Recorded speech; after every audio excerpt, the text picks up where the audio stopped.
मैं बस सड़क किनारे मछली पकड़ने से बचने के लिए छिपा हुआ था। तभी अचानक एक व्हील चेयर पर बैठी लड़की के बारे में सोचने लगा। शुरू में मुझे लगा कि उसे मदद की जरूरत है, लेकिन वह लगातार डरते डरते मुझे देख रही थी। काफी देर तक हिचकिचाने के बाद उसने सावधानी से एक पुराना गुल्लक निकाल कर मुझे दिया। मेरे पास कोई परिवार नहीं है, क्या आप मेरे परिवार बन सकते हैं? इन पैसों से क्या मैं आपको 2 दिन के लिए खरीद सकती हूँ? 1 दिन भी चलेगा। उसकी उम्मीद भरी सूरत देकर मना करने के शब्द मेरे होंठों तक आ गए, क्योंकि मेरे माता पिता अचानक गुजर गए थे। फिर मुझे नौकरी से निकाल दिया गया और मेरी कई सालों की प्रेमिका भी यह सुनकर मुझसे अलग हो गई। यहाँ तक कि मकान मालिक ने भी मुझे घर से निकाल दिया। मेरे बटुए में सिर्फ 137 रुपए बचे थे, जो इस अजनबी शहर में मेरी आखिरी पूंजी थी। उस समय मैं बारिश में खड़ा टूटने के कगार पर था, लेकिन अगले ही पल मुझे लगा कि किसी ने मेरे सिर के पीछे हल्के से कुछ छुआ। मैंने मुड़कर देखा तो एक पतली सी हाथ दिखी, जिसमें नसें तक साफ दिख रही थीं। वह अनाड़ी तरीके से एक छाता पकड़े हुए थी, जैसे मुझे बारिश से बचाना चाहती हो। तभी मैंने देखा कि वह एक व्हील चेयर पर बैठी लड़की थी। वह कमजोर थी, चेहरा पीला, बाल बिखरे हुए, लेकिन फिर भी उसकी खूबसूरती छिप नहीं रही थी। बारिश ने उसके आधे शरीर को भिगो दिया था, लेकिन उसे परवाह नहीं थी। वह बस जिद करके मुझे छाता दे रही थी। उसे उठकर मेरी मदद करने की कोशिश करते देख मैं खुद पर हंस पड़ा। कभी सोचा नहीं था कि मैं इतनी हालत में पहुंच जाऊंगा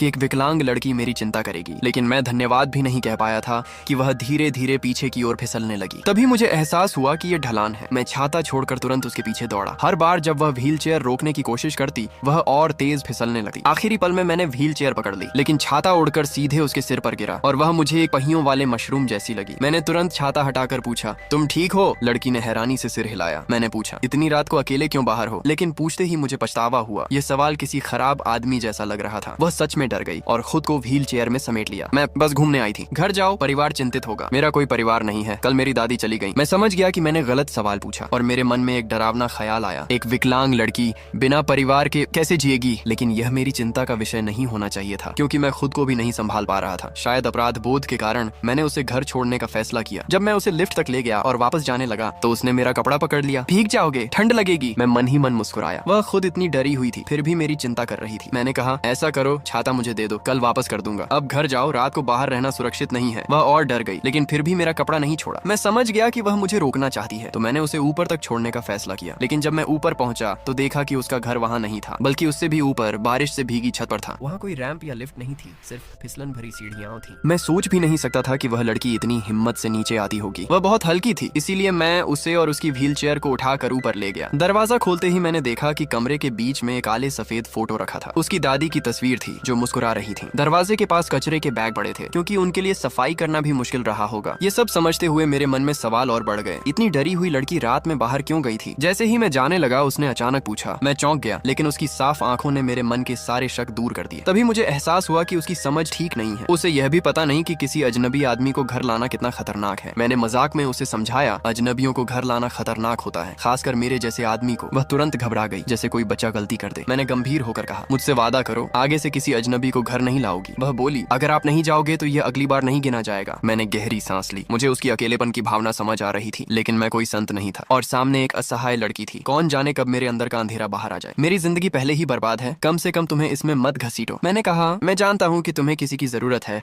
लेकिन अगर मैं आज रुक गया तो कल परसों मुझे खुद को जिंदा रखने के लिए काम करना है। मैं हमेशा यहाँ नहीं रह सकता। मुझे पता है ये कठोर है, लेकिन तुम्हें अकेले रहना सीखना होगा। ये कहते हुए मैंने उसकी तरफ देखा। जैसे जैसे उसका सिर और नीचे झुकता गया, मुझे एहसास हुआ कि मेरी बात शायद कुछ ज्यादा कठोर हो गई थी। देखो, मेरे पास कोई अमीर औरत नहीं है जो मुझे पाल ले। मैं खुद ही भूखा मरने वाला हूँ। चलो ऐसा करते हैं, जब मैं संभल जाऊं तब बात करेंगे। किससे पता था कि यह सुनकर लड़की की आंखें अचानक चमक उठेंगी। वह जल्दी जल्दी अपनी व्हील चेयर घुमाते हुए कमरे में गई और थोड़ी देर बाद एक पुराना गुल्लक लेकर वापस आई। मैं तुम्हें पालूंगी, बस इतने ही हैं, कितने दिन के लिए काफी होंगे। उसकी आवाज धीरे धीरे और धीमी होती गई। उसे भी पता था कि इतने पैसे से तो कुछ भी नहीं हो सकता, लेकिन फिर भी वह जिद से गुल्लक पकड़े मुझे देख रही थी। उसकी ये हालत देखकर मैं कुछ कह नहीं पाया, लेकिन मुझे समस्या की गंभीरता समझ आ गई। ये पैसे शायद उसकी आखिरी जमा पूंजी थे। अगर मैंने उसे ऐसे ही छोड़ दिया तो शायद वह घर में भूखी मर जाए और किसी को पता भी न चले। इसलिए मैंने गंभीर होकर पूछा, तुम्हारे माता पिता कहाँ हैं? सच बताओ। पापा मम्मी मुझे नहीं चाहते, वे विदेश चले गए। दादी से भी संपर्क नहीं हो पा रहा। मेरी आवाज से वह डर गई थी, लेकिन फिर भी हकलाते हुए जवाब दिया। मेरे अंदर गहरी बेबसी उमड़ आई। जब मैंने कुछ नहीं कहा तो उसने फिर से गुल्लक मेरी ओर बढ़ाया। असल में उसके हाथ पहले ही थक चुके थे, लेकिन फिर भी वह मुझे लगातार देख रही थी। मैं तुम्हें 2 दिन के लिए खरीद लूंगी, 1 दिन भी चलेगा। इंसानों को खरीदा बेचा नहीं जाता। नहीं होता, लेकिन मम्मी तो हमेशा कहती थी कि मुझे बेच देंगी। उसकी बात मेरे दिल में जंग लगे कील की तरह चुभ गई। मेरा मन हुआ कि उसके घटिया माता पिता को पकड़कर सबक सिखाऊं। शायद उसने मेरी चुप्पी से जवाब समझ लिया था और उसकी दबाई हुई भावनाएं अचानक फूट पड़ी। सॉरी, मुझे डर लग रहा है। उसकी बड़ी बड़ी आंसू उसकी बेकार पड़ी टांगों पर गिर रहे थे। ये देखकर मैं पूरी तरह घबरा गया। अरे अरे रो मत, आराम से बात करते हैं। जैसे ही मैंने यह कहा वह अचानक चुप हो गई, लेकिन आंसू फिर भी गिरते रहे और उसने होंठ भींच ली। अब तो वह और भी ऐसी लग रही थी जैसे मैं ही दोषी हूँ। गाजर, अंडे, हाँ राइस कुकर में चावल भी है, यह कहकर उसने धीरे से सिर झुका लिया। मैंने ज्यादा नहीं सोचा, मुझे लगा वह बस डर गई है। मैं सीधे रसोई में गया और सोचा कि एक फ्राइड राइस बना देता हूँ, लेकिन अंदर जाकर देखा तो हालत बहुत खराब थी। किचन में सिर्फ एक एग्जॉस्ट फैन था, कोने में कुछ अंडे और कुचली हुई गाजर पड़ी थी और 2 पुराने बर्तन थे। हालत इतनी खराब थी कि दिल दुख गया, लेकिन अच्छी बात यह थी कि तेल, नमक, मसाले सब थे। मैंने सोचा साधारण फ्राइड राइस बनाना आसान होगा, लेकिन जैसे ही मैंने राइस कुकर खोला अंदर तो फफूंदी का जंगल उगाया था और नीचे का चावल इतना सख्त था कि हथियार बन सकता था। मैंने गहरी सांस ली और गुस्से में इधर उधर देखने लगा। तभी देखा कि वह चुपके से व्हील चेयर घुमाकर भागने की कोशिश कर रही है। रुको! वह तुरंत जम गई। भागना चाहती थी लेकिन डर भी रही थी। वह मुझे बेचारी सी नजरों से देखने लगी। उसकी हालत देखकर मुझे हंसी आ गई। आओ जरा समझाओ ये क्या है। ये बासी चावल है। मैंने ये नहीं पूछा कि बासी है,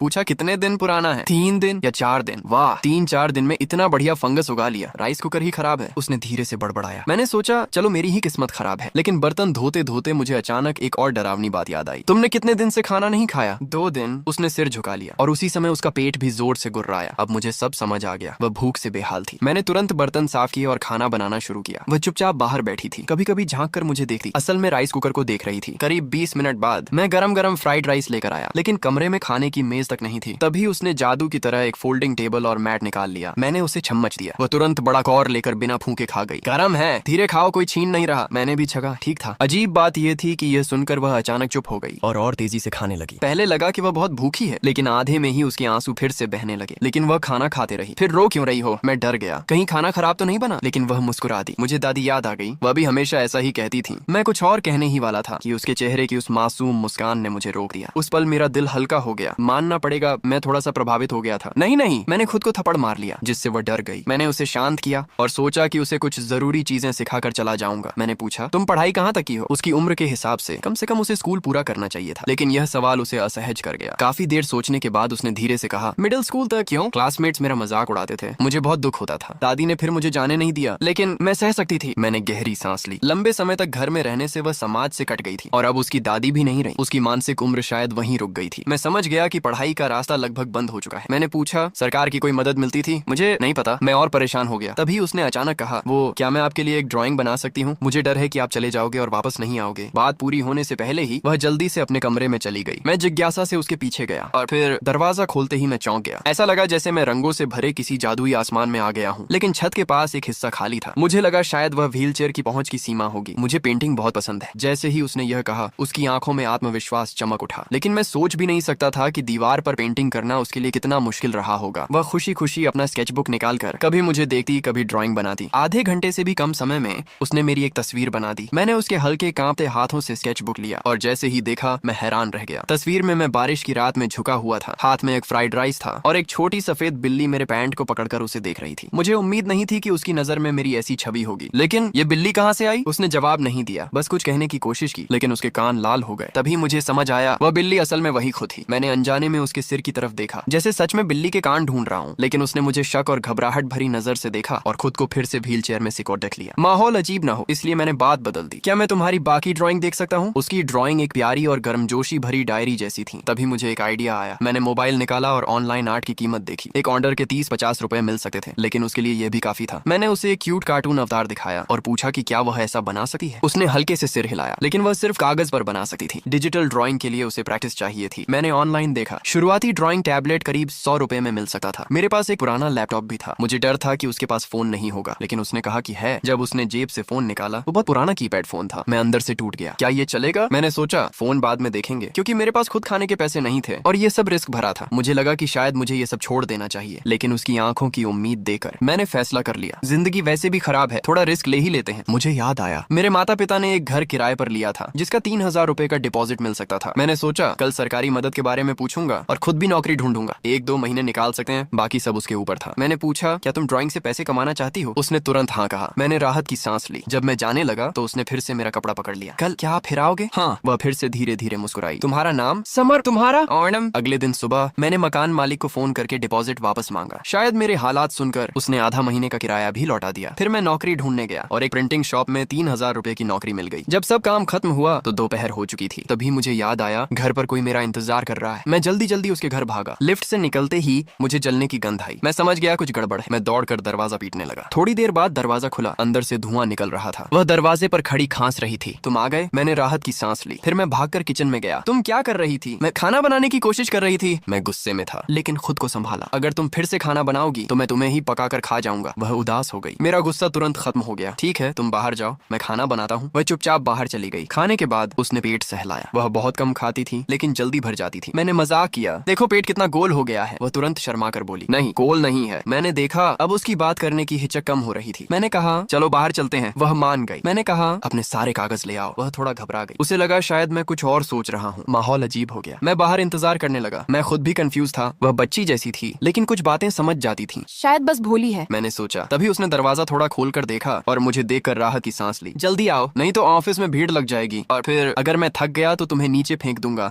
और खुद व्हील चेयर पर बैठकर आराम करूंगा। तुम बदमाशी कर रहे हो? क्यूशू साफ तौर पर डर गई थी। उसने दोनों हाथों से जोर लगाकर व्हील चेयर को आगे धकेलना शुरू कर दिया। ये देखकर बोबो हंस पड़ा। तभी दादी जो ने मुझे देखा और बिना कुछ कहे मुझे रोक लिया। वह मुझे सतर्क नजरों से देखने लगी, जैसे डर हो कि यह लड़की कहीं किसी बुरे आदमी के झांसे में न आ जाए। मैंने तुरंत समझाना शुरू किया। जब उन्हें पता चला कि कल मैंने ही क्यूशू की मदद की थी तो उनकी आंखों में थोड़ी खुशी झलकने लगी। उन्होंने मुझे ऊपर से नीचे तक देखा और कहा, लड़का गरीब तो है लेकिन ठीक ठाक लगता है, बस इस बच्ची पर तरस आता है। उसकी दादी अचानक गुजर गईं और मैं भी अब ज्यादा दिन उसकी मदद नहीं कर पाऊंगी। यह कहते हुए उन्होंने क्यूशू की तरफ अर्थपूर्ण नजर डाली, जिसका चेहरा शर्म से लाल हो गया। मैंने तुरंत बात बदल दी। दादी, क्या आपको पता है कि इसकी विकलांगता वाली सरकारी मदद कहाँ जाती है? उन्होंने कहा कि उन्हें नहीं पता। क्यूशू, तुम्हें दादी के बैंक पासबुक का पासवर्ड याद है? उसने सिर हिला दिया। नहीं, तो फिर दिक्कत है। मैंने सोचा कि उसके लिए नया बैंक खाता खोल देता हूँ और सीधे पैसे उसी में आने लगेंगे। इससे बार बार भाग दौड़ भी नहीं करनी पड़ेगी। मैं उसे लेकर बैंक चला गया। रास्ते में वह बार बार मुझे देख रही थी और काफी देर बाद हिम्मत करके पूछी, क्या अब मेरा अपना पासबुक होगा? नहीं, पासबुक नहीं। वह कुछ कहना चाहती थी। मैंने मजाक में कहा, लेकिन अच्छी खबर यह है कि तुम्हारे पास अपना एटीएम कार्ड होगा। पासबुक से भी ज्यादा आसान। क्या एटीएम कार्ड महंगा होता है? नहीं, बस 10 रुपये में बन जाता है। इतना महंगा? ये तो मेरे एक हफ्ते के पॉकेट मनी जितना है। मैंने पूछा, तुम्हारा पॉकेट मनी कब का है? मिडिल स्कूल का।